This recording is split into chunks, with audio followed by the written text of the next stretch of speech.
जय हिंद दोस्तों, स्वागत है आप सभी का आपके अपने YouTube चैनल जैकपुर पे। तो आज के इस वीडियो में हम लोग क्लास 9 का अर्धवार्षिक परीक्षा जो आप लोगों का 1 तारीख को होने जा रहा है उसके लिए साइंस का इम्पॉर्टेंट क्वेश्चन लेकर आए हैं और ये इसका सेट 4 होने वाला है। इसके पहले भी 3 सेट साइंस का अपलोड हो चुका है। यदि आप लोगों ने नहीं देखा है तो प्लेलिस्ट पे जाके देखिए, वहाँ पर आपको सभी विषय के सभी वीडियो आपको मिल जाएंगे। तो चलिए शुरू करते हैं। सबसे पहला सवाल देखिए, आपके स्क्रीन पर दिख रहा होगा, शुद्ध पदार्थ जो होता है वो किसका बना होता है।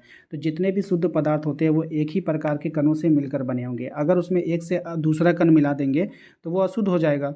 ठीक है ना। शुद्ध होने का मतलब क्या, वो एक ही प्रकार के कणों से मिलकर बना होगा। दूसरा सवाल है हमारा कि जल एक क्या है। तो जल जो होता है वो एक यौगिक है, क्योंकि उसमें जो है आपका है ऑक्सीजन भी है, हाइड्रोजन भी है। ठीक है, तो वो एक क्या हो जाएगा, यौगिक हो जाएगा। नेक्स्ट है आपका मिश्र धातु। मिश्र धातु क्या होता है। तो मिश्र धातु जो होता है एक समांगी मिश्रण होता है। मिश्र धातु कैसा होता है, एक समांगी मिश्रण होता है, याद रखिएगा। अगला सवाल है हमारा कि विलयन के कण का व्यास डैश से कम होता है, यानी कि विलयन के कण का व्यास जो होता है 10⁻⁻⁹ एम से कम होता है। ठीक है, याद रखिएगा। समुद्र का जल क्या है। तो समुद्र का जो जल होगा वो एक मिश्रण होगा। समुद्र का जल कैसा होगा, एक मिश्रण होगा। ठीक है, इसको याद रखिएगा। नेक्स्ट सवाल है आपका क्वेश्चन नंबर 6 में कि विलयन में प्रकाश का मार्ग कैसा दिखाई देगा। विलयन में प्रकाश का मार्ग दिखाई नहीं देगा। अगर कोई विलयन है तो उसमें प्रकाश का जो मार्ग है वो नहीं दिखेगा। ठीक है, अगले सवाल पे आइए। अगला सवाल है हमारा क्वेश्चन नंबर 7 में। क्वेश्चन नंबर 7 में कह रहा है कि दिए गए निश्चित ताप पर यदि विलयन में विलेय पदार्थ नहीं घुलता है तो इसे क्या कहते हैं। तो इसको कहा जाता है आपका संतृप्त विलयन, जिसमें है ना, जिसमें विलेय पदार्थ नहीं घुलेगा उसको संतृप्त विलयन कहेंगे। नेक्स्ट है वायु गैसों का क्या है। तो वायु जो है वो गैसों का मिश्रण है। वायु क्या है, गैसों का मिश्रण है। और ये सवाल एग्जाम में आता है, इसलिए याद इसको ध्यान से रखिएगा। अगला सवाल है हमारा कि विलेय पदार्थ वह मात्रा है जो दिए गए ताप पर संतृप्त विलयन में उपस्थित है, क्या कहलाता है। तो ये जो कहलाता है घुलनशीलता कहलाता है। ठीक है, विलायक तथा विलय के संयोग से क्या बनता है। तो विलायक तथा विलय के संयोग से जो बनेगा वो बनेगा आपका विलयन बनेगा। ठीक है, इसको याद रखिएगा। नेक्स्ट है आपका जल में चीनी का मिश्रण है। तो जल में चीनी का जो मिश्रण आप मिलाते हो तो वो एक समांगी मिश्रण है, याद रखिएगा। नेक्स्ट आते हैं हम लोग अगले सवाल पे। ठीक है,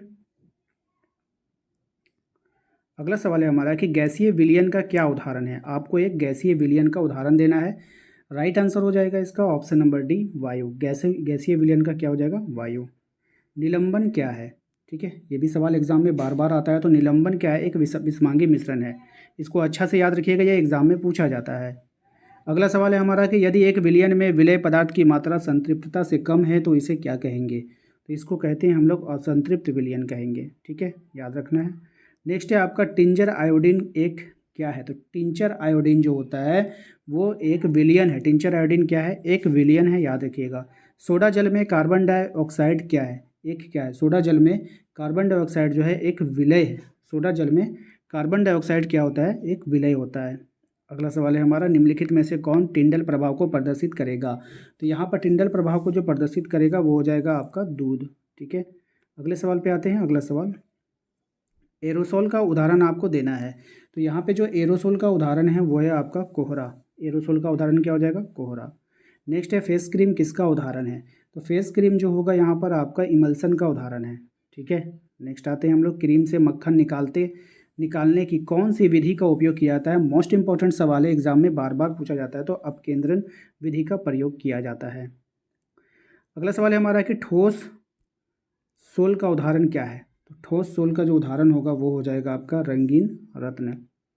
नेक्स्ट है आपका मिट्टी, तेल और जल के मिश्रण को अलग करने के लिए मतलब किस विधि का हम लोग उपयोग करते हैं, ये आपको बतानी है।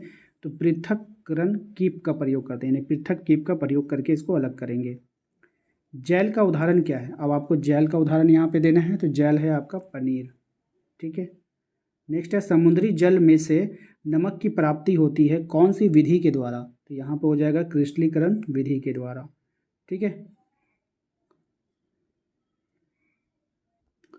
अगला सवाल है हमारा कि विषमांगी मिश्रण क्या है।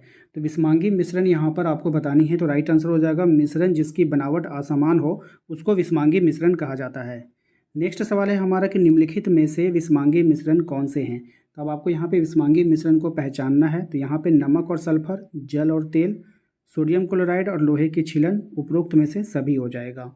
ठीक है, अगले सवाल पे आइए, निम्नलिखित में से कौन विलयन है। यहाँ पर आपको विलयन पहचाननी है। तो विलयन हो जाएगा आपका नींबू का पानी, सोडा जल, आयोडीन अल्कोहल का विलयन। तो उपयुक्त में से सभी हो जाएगा।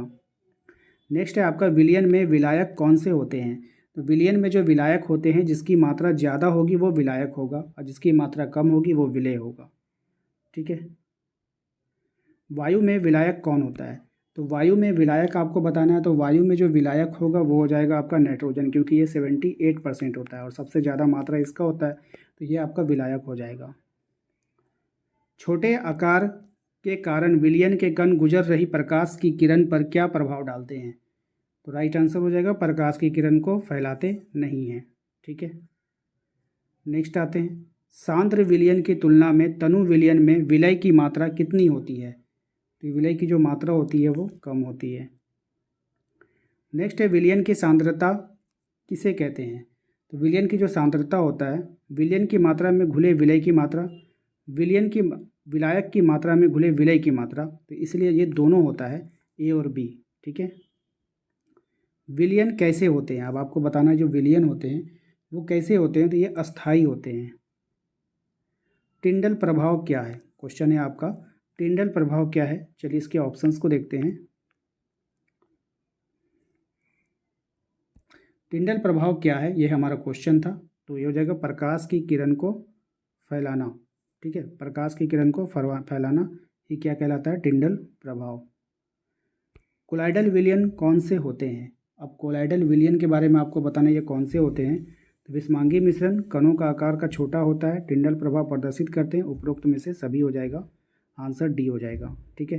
तो आशा करते हैं आप लोगों को आज का ये वीडियो पसंद आया होगा। वीडियो को सपोर्ट किया था आनंद रजाक ने, मनीष गढ़वा से, अंजलि डाल्टनगंज से, माहिरा परवीन धनबाद से, पायल प्रतापगढ़ से, प्रिंस राज दुमका से, बिट्टू कुमार झुमरी तलैया से। और यदि आप भी हमारे वीडियोस को सपोर्ट करना चाहते हो तो प्लीज़ वीडियो को लाइक करके अपना नाम और अपने ज़िले का नाम ज़रूर टाइप करें।